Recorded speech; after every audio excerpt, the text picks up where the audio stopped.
Hello, and welcome to 5 Questions with the Resilient Hairdresser. Today, my guest is Misty Jayne, my friend from across the pond. She lives in Virginia Beach, America.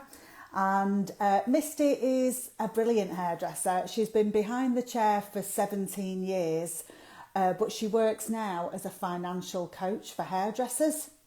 So she's really interesting. I can't wait to hear all the things she's got to say today with the 5 questions. So I'm going to wait for her to turn up. Hi, Emily. I'm sure, oh, here she goes. Here she is. Let's just wait for her to request. Excellent.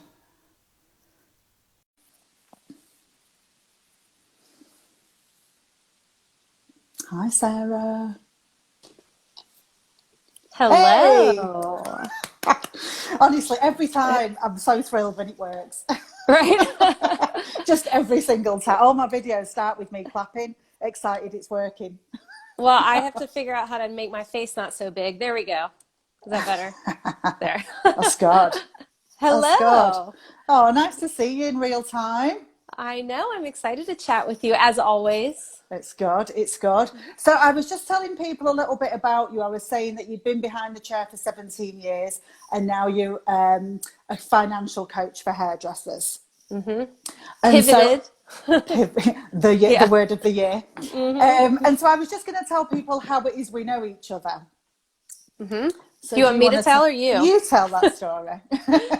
So basically we were in Education Foundation course together. So we, we learned how to start an education business together? Yeah. Yeah. We were in a coaching program with Elizabeth Fay that was aimed at people who want to teach hairdressers. That was it really, wasn't it? And so we met there and got on like a house on fire. And now we're friends. And now we're friends. Yeah. And one day maybe we'll meet in real life. Oh, we will. I'm going to get you somewhere. Somewhere. I'm hoping At for this Utah. point, I'm about to fly to you. If only that was allowed. If only. I know, if only. But I've got my American tour planned around everybody on the Education Foundation's program, you know. You got a long way to go. Texas, New York, Utah, all the ones in the middle. It's a big tour. Right? You just go like this. Yes. I can't wait. One day. So let's get cracking with the questions. So my first question always for everyone is, have you ever experienced burnout as a hairdresser? Yes. I think I've experienced it twice. But the one that always stands out to me is when I was a busy stylist in a commission salon that branched out on her own and went into a suite. And that first 3 months in the suite, I thought, I can't do this. This is not going to work. And mainly it was because of a scarcity mindset, where I felt like nobody was going to follow me and nobody was going, just all the things. All the things. Yes. And so I was taking everyone. I was double booking. I've never liked double booking, even when I was in a commission salon.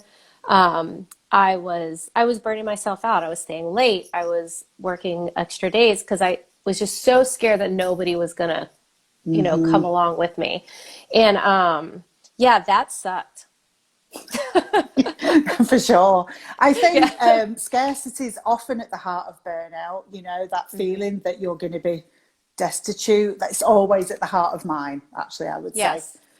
Well, exactly. It is now I'm self-employed. It's at the heart of my burnout. When I was employed, it was different. Right. But what did burnout look like for you? It's pure exhaustion. I definitely felt like I didn't know how I was going to have my own business at that time. I mean, like I said, I was 3 months in. I was still getting used to everything. I went from walking in, doing hair and leaving, being busy to walking in, folding towels, booking appointments, sitting down and doing my money at the end of the day. So everything just took longer and it was more work. And, I think I know for me, when I went out on my own, I thought, well, I knew it was going to be more work, but I didn't think about the work that I already had. And then the more work on top of it. Yeah. So that took a little bit to get used to, but yeah, it was how the hell am I going to do this? And it was, I'm tired. Yeah. So how am I going to do anything because I'm tired? I think that's what happens. Like a lot of the people I coach have got really good ideas, but they're too tired to put them into practice. That's what Right. I find. People are just too burnt out. But I Yep. find often the people that burn out are the ones with the good ideas, you Right. know? Because we want to do it all. Yeah. Yeah. Yeah. And so how did you get out of that? I started sticking. I've always been good at my boundaries. Like even in a commission salon, like I stuck to, the things that I believed, like, if you're 15 minutes late, then you have to reschedule. Like, and then I kind of lost it a little bit when I went out on my own again because I was Yeah, scared. because I think that with the scarcity mindset, that's hard, Exactly. So you I know? really kind of went back to my boundaries. I went back to, I really realized like this is my space and I can actually make this what I want. And I really thought like I wanted a double book and I was like, you know what? I hate this. I don't like it. It's not worth the money to me. So I stopped doing that. I stopped saying yes to staying late. I stopped saying yes to coming in early and coming in on my days off. And I just kind of reminded myself what I did before I went out on my own. And that helped a lot, a Yeah. lot. Yeah. Yeah. You got to double down on the self-care, haven't you? And Yes. I think it's always about boundaries, but I think it is Right. so the scarcity mindset is such a tough one, and how do you deal with scarcity mindset now? I find that hard still. Um, it's funny because being in a coaching space now is so different. And I went from an amazing income that of a 17-year amazing hair career to starting completely over. So it's now I'm switching the money mindset, so which is funny because it's what I'm helping other people with. So it's a constant like that stupid person that's in my head. It's a constant, she's not right. Like Yeah. Yeah. it's this fight in here where it's like, stop listening to her because you know Yeah. that you can do this. So don't listen to her. So it's kind of back just in a different way. Yeah. And again, I know that I can do it. I am doing it. So Yeah. when I hear that voice, it's like, can I cuss? Yeah. Shut the fuck up. You know what I mean? So it's like, so that's how It's I deal with it true. now. And I sort of think about when scarcity mindset kicks in for me, I think about, because for me, it's usually, it's a health thing. If I burn out, I won't earn any money, so Right. it's a false economy, this Right. pushing and pushing and pushing. So that's how I double down on that Well, scarcity and mindset. remembering where you are, Yeah. like this is new. Like, so I was 17 years in and I'm trying to compare something 6 months in to 17 years and it's just not comparable. No. So, I have to remind myself of that often, get into that gratitude mindset. Like I have to stop and sit in my house and look around and go, look what I have. Like Yeah. this rest will come, Yeah. so Yeah. it I have to was have a little chat with myself every now and again. Remind right. myself things are okay. Things are Right. all right. Exactly. Oh, Yep. Ali's here. Jam hair. Hi. Hi. She was in Education Foundations as well. hmm So, question two. hmm What was the moment everything changed for you in your career? When I went to Hair Love Retreat, like I remember specifically the click. I remember where I was sitting, who I was sitting next to, what was said, like, and then Tell I me all remember, about that. yeah. So that was I was sitting next to Jordan. Jordan paints hair, and we were in Elizabeth Faye's branding, Joy. What is it? Her Joy branding Oh, class. yeah. And I was filling out your like ideal client. And I was filling it out for my clients. Like at this time I went to Hair Love Retreat. I knew I wanted to educate in some way. I knew I wanted to back away from behind the chair slowly. And so I'm filling this thing out and I'm filling it out for my clients. Like I'm filling it out like this person, they want this, they want to feel like this when they leave the chair, and I realized I have this already. Like I don't like this is my career and I'm really just reiterating what it is. And I looked at Jordan and I was like, I'm filling this out wrong. I said, I'm not filling it out for the stylist that I want to help. And in that moment, it was just like this whole new shift. And I've been, pushing towards education ever since. And so, yeah. So, and then as far as it helping me, in the salon, I came away from there with this, I can make this career exactly how I want it. So, I stopped, I didn't want to do haircuts all the time. I like color. So I stopped taking haircut appointments and, I switched and I stopped listening to myself. No, you can't do this. People aren't going to come to you if you do this. And I just did it. And it was literally the most profitable year I've ever had. And I only worked 29 hours a week. Wow. So Anne was able to start thinking towards education. So that was definitely my aha. The moments. Weekend, I guess you would say. Yeah. I mean, Hair Love Retreat, I'm just dying to go. You're going to go. Into it. It's happening. It is happening. Yeah, you're going to go. It's happening. I'm not sure when, but it's happening. But it just sounds amazing. And, one of the main things that drew me to Elizabeth was the Hair Love Retreat situation. Right. I just think she's so inspiring, all the stuff that she's doing. So, I mean, I suppose it's a bit like what you're saying is the moment everything changed as well is sort of getting a coach. Right, exactly. It's like, getting some information from someone else who'd done it first. A coach I cannot even put into words how much a coach in general of any kind has helped me in various aspects of my life, in hair, in the education. Shit, I mean, I think of my counselor as my coach, my life coach at this point, because it's like it's somebody helping you combat those voices in your head, and saying you can't do it, and just having somebody go, but you can, and here's how you can, and getting a cheerleader. Right, exactly. I think so. I fully agree. Yeah, right. It's good. So, question 3. Whose career do you admire? Oh, wait, was this one on the list? Well, this is easy. This is kind of easy. I mean, I admire a lot of people's career for various different reasons. Of course, since we're talking about hair love, we can have a few. I mean, Elizabeth Faye for sure. I mean, do I want the bigness that she has? No.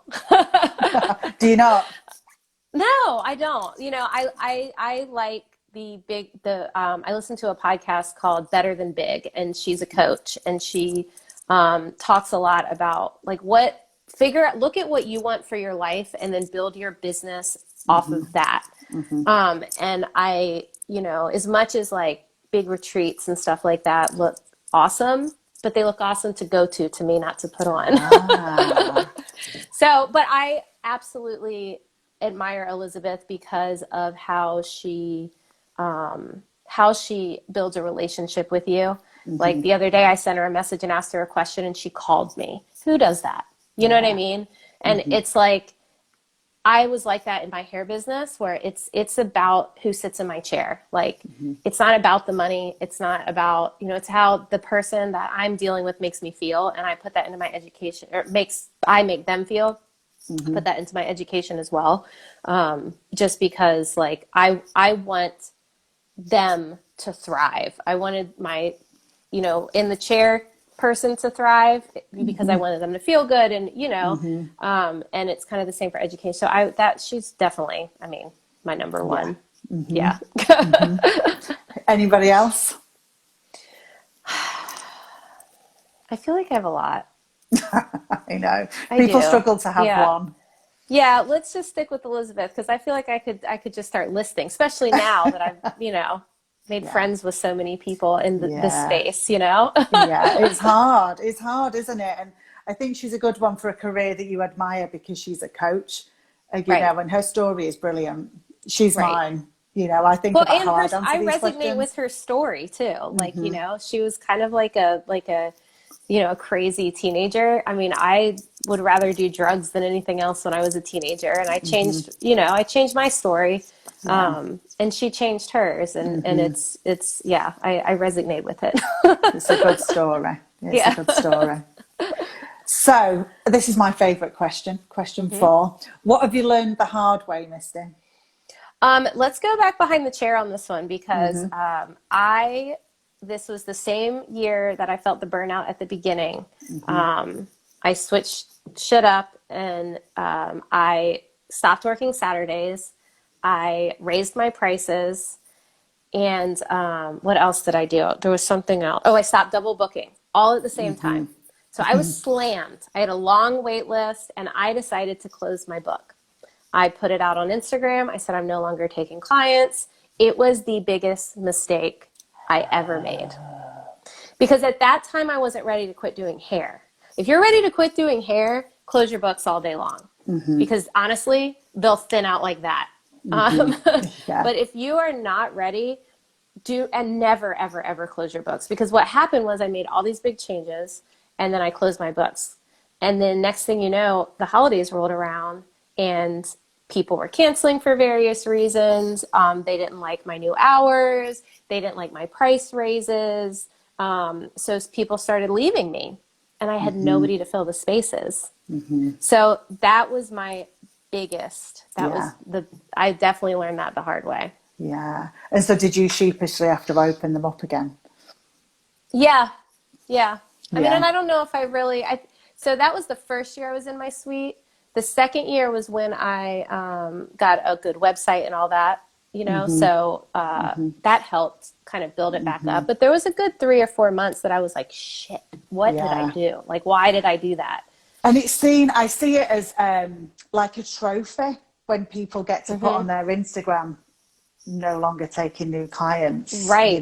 Which, like I said, if you want to close your book and you want to like stop doing hair, great. That's what I did when I decided to walk away from behind the chair. But if you are trying to grow your business, do not do it. Do not do it. Because somebody is going to leave you for whatever reason. I mean, maybe they're moving, whatever. And you're going to need people to fill that space. Don't do it. So do you think that the better idea than closing your book is to raise your prices? Like if you're so busy, you've got to close your books. Yes. You're probably smarter to raise your prices because that will thin the herd. If you are booked out longer than 8 weeks, you have to raise your prices. And I don't care if you just raised them 3 months ago. Like, raise them again. I mean, it doesn't have to be by a lot. Yeah. I can literally hear people just having a heart attack. I know. It's scary. But the people that want to be in your chair because they want what you have to offer are going to stay, So, and the people who, I mean, I had a girl leave me because I always included a blow dry and in everything. Like, so if you didn't get a haircut and you got color, like I would blow dry. But I realized my prices weren't reflecting that properly. And she never really got a real blow dry anyway. Like she just we quickly dried it. She was always going to the gym. So I told all my clients, like, now if you're getting a color, a retouch, and you would like just a blow dry, like it's a $25 extra charge. And she texted me and said after like over 10 years, she was going to leave me because of that, because she didn't understand why she was having to pay more for less work, which I'm like, wait, but it's more work and you wouldn't have got charged anyway because you never wanted a blow dry anyway. So like people get in their own, but she had just lost her job. Like it was, you know what I mean? So like, she was sensitive to money things at that time, whereas maybe before she'd have just been like, right. But really, she wouldn't have gotten charged at 25 anyway. But anyway, so people leave you, like you need to have a backup. Don't close your books. Don't do it. Yeah. Good advice.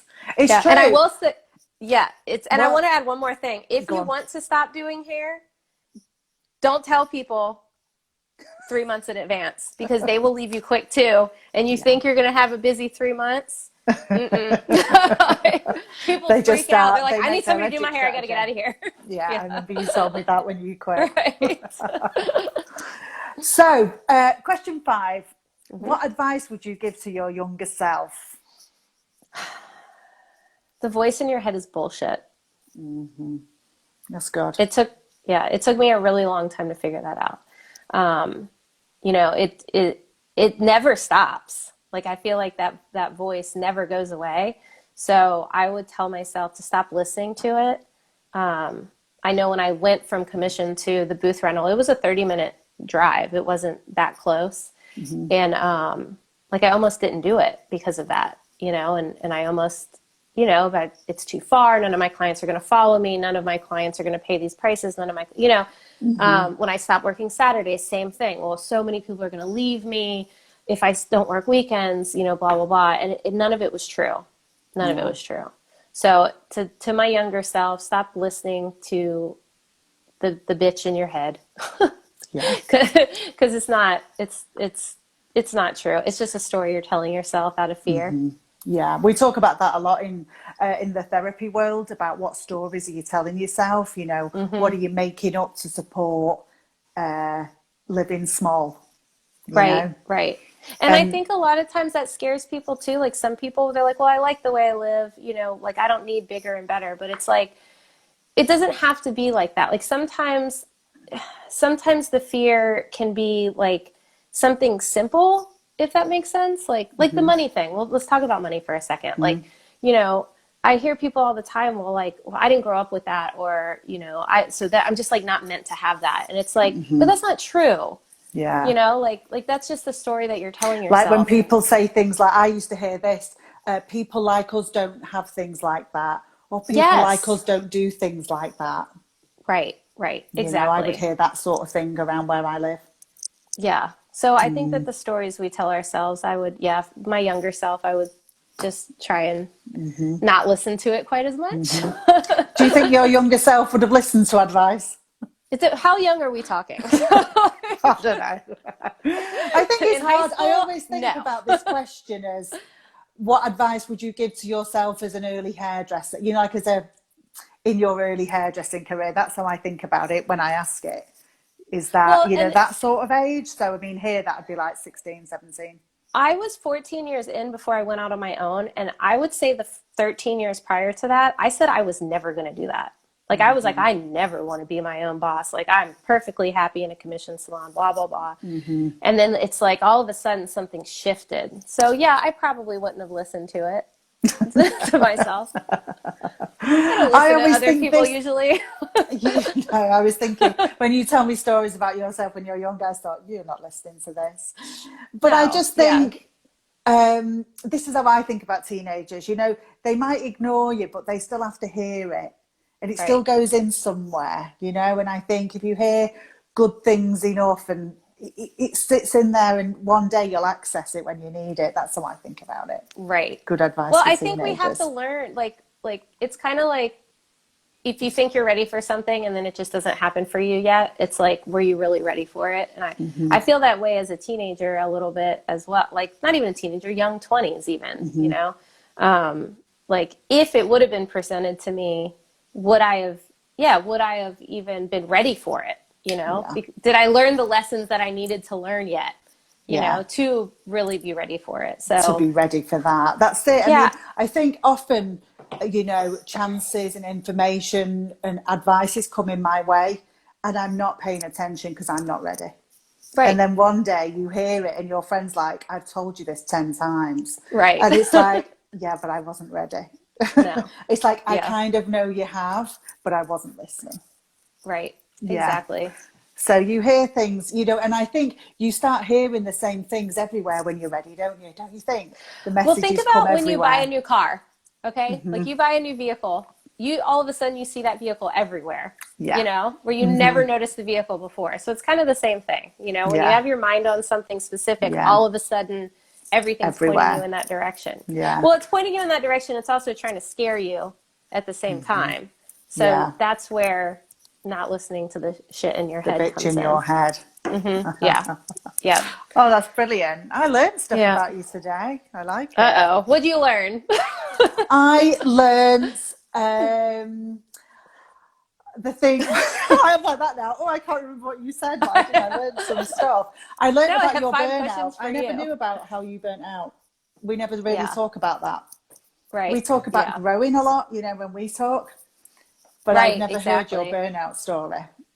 Well, it's funny because I don't know what shifted for me because this whole like growth thing that I'm into now, I don't really remember when that like happens, because I was very content with my life. I actually, it's probably when we changed our money story, probably just because for me, it was like something I never felt we could ever do. Like it was just not in the cards for us. We didn't grow up with these things, and that's just not something I know how to do, and blah, blah, blah. And then once we did it, it was like, oh, if I can do that, I can do this. And then if I can do that, oh, I can do this. Cause I didn't go out on my own until I did that, you know? So, so yeah, the growth thing is a new thing. I used to be perfectly content with just having a good time with my friends and call it a day. Oh, I've never been content. It's a nightmare.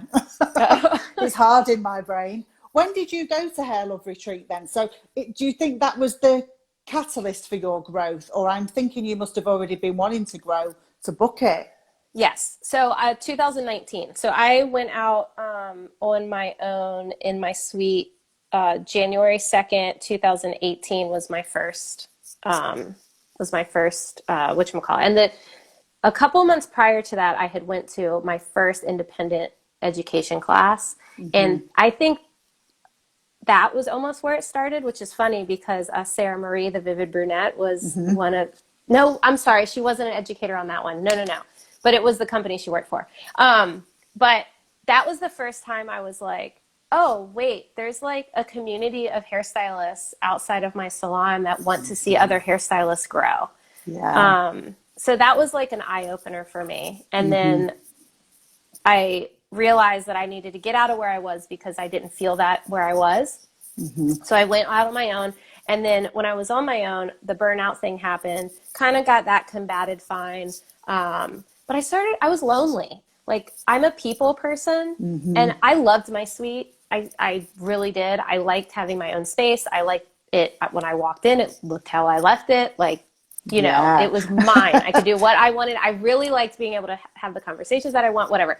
But I was really lonely. And like, I was feeling that growth mindset, but I didn't have I had friends, but maybe not had the same like growth things that I wanted. So I had started going, I'm going to go to more independent classes. I'm going to travel to them by myself and I'm going to meet people. Yeah. And that's essentially how it happened. And then Hair Love Retreat was just a whole different, I mean, you know, that's like meeting a load of people all in one go. We're on the same path, isn't it? Right. Exactly. And I mean, if you're going to spend, you know, $4,000, $5,000, whatever, to go somewhere by yourself, like everyone there, like is willing to invest in themselves in a different way than anyone I was ever used to being around. So after that, I mean, here I am. So, I mean, one of the things I always talk about when I'm coaching now is find community. Because I just think it's been massive for me. And it's been something I've always been quite good at finding. You know, I'm not shy to just message someone on Instagram and be like, oh, me can neither we be now. friends? Yep. Hello. And I like had this you. mindset too. Yeah, same. And I had this mindset too is like, what's the worst somebody can say is no. Yeah, I'll just ignore you, you know. Yeah, that's all right. Exactly. But and especially since starting the podcast, it's like now I just reach in people's, hey, I'd love to have you on the podcast. If they say no, that's okay. Yeah. But nobody said no. That's nice. That's good to know. Right. I think one of the best things I got out of the Education Foundations was you guys. Oh, for sure. Yes. You know, like I learned loads of stuff, but the gift that keeps on giving is the relationships I've got with all the women. Right. That's why I wanted to make my program a group program because it's like, yeah, it's great. Cool. You're learning things. Cool.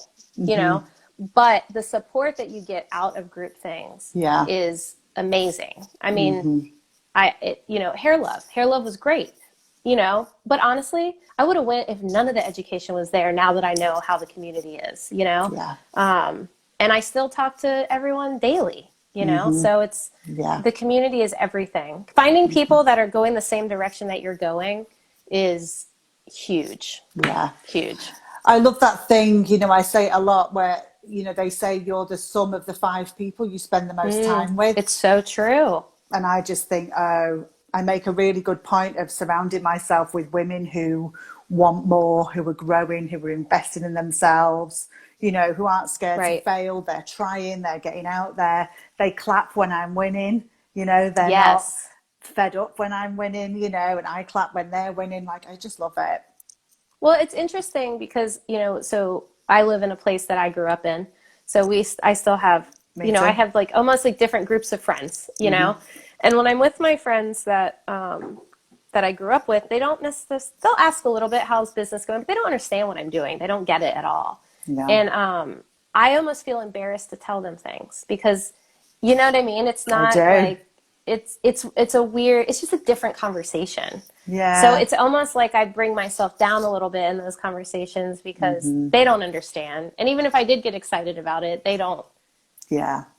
they still don't get it. So it's just kind of like, oh, Yeah. okay. Yeah. I have that. My friends think I'm a hairdresser. That's the, Yeah, that's it. not all my friends, but some of my friends, it's just like, Haley's a hairdresser. Right. And that's that. And the other stuff, it's just like, they don't know what it is. You know, even if I say I'm doing this, it's exciting, they don't even know what it is. So how can they be excited? You know, Right. I'd have to tell Exactly. you and Jordan for someone to be excited. Right. Who's like, Exactly. oh, that's good. That's exciting Yeah. times. You know, you're Well, going to choose I your find audience. exactly. And I find now is I get a lot from people who, again, aren't in the industry and don't understand, you can always go back to doing hair instead of like, oh, you're going to do so good at this. It's just like, oh, well, you can always do hair again. Have you thought about doing hair again? You should do hair again. And it's like, you don't, So you're like, I'm moving on. right. Just like pat me on the back or something. Yeah, cheer me on. What? Yeah. So tell me a little bit about your what you're doing then, your program and stuff. Tell the people. Yeah. So Because I think money. it's a rarity, a money coach for hairdressers, you It know, is. I but haven't it's well seen this. needed. Yes, I agree. And I haven't seen this type yet because so Money Beyond the Chair is a 5-week group coaching course.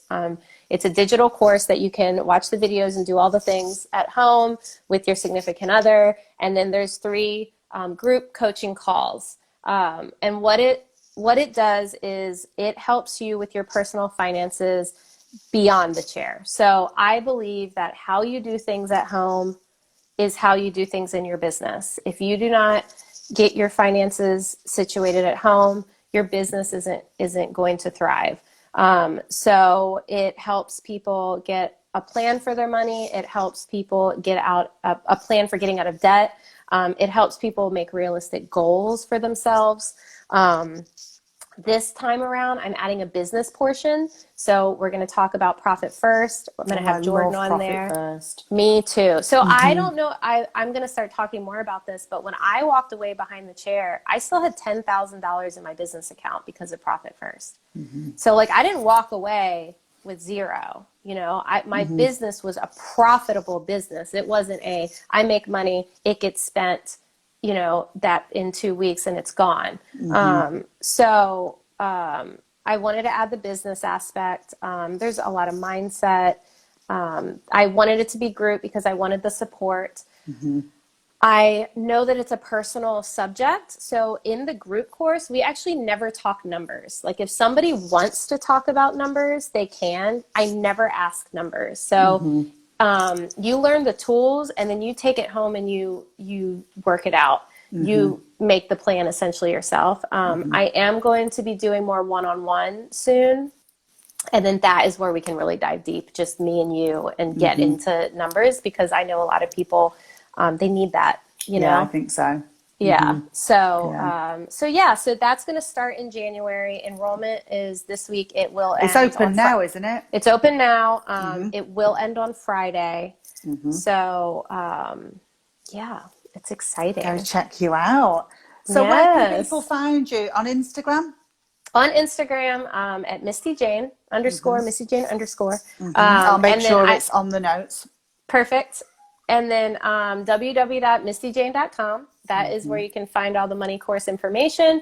And then I also have a podcast that is Backroom Beauty Talks by Misty Jayne. And that is for hairstylists in general. I have some awesome guests like for me. 2021. Well, yeah, so you are on this season. And then 2021, I have Elizabeth Faye. I have Jamie C. And then I have Jordan. And I'm lining up a few more. So Backroom Beauty Talks is going to be really good for you. So Good guests. See, all you gotta do is ask, I know, I'm learning. Yeah. I'm doing some asking. Exactly. Doing some asking. Oh, that's brilliant. Well, it's been so nice to talk to you. Yes, Haley, thank you so much. That's been good. And I'll talk to you soon. I'll talk to you tomorrow. Yeah, exactly. I'll see you tomorrow. See you tomorrow. Thanks so much. Bye. Bye.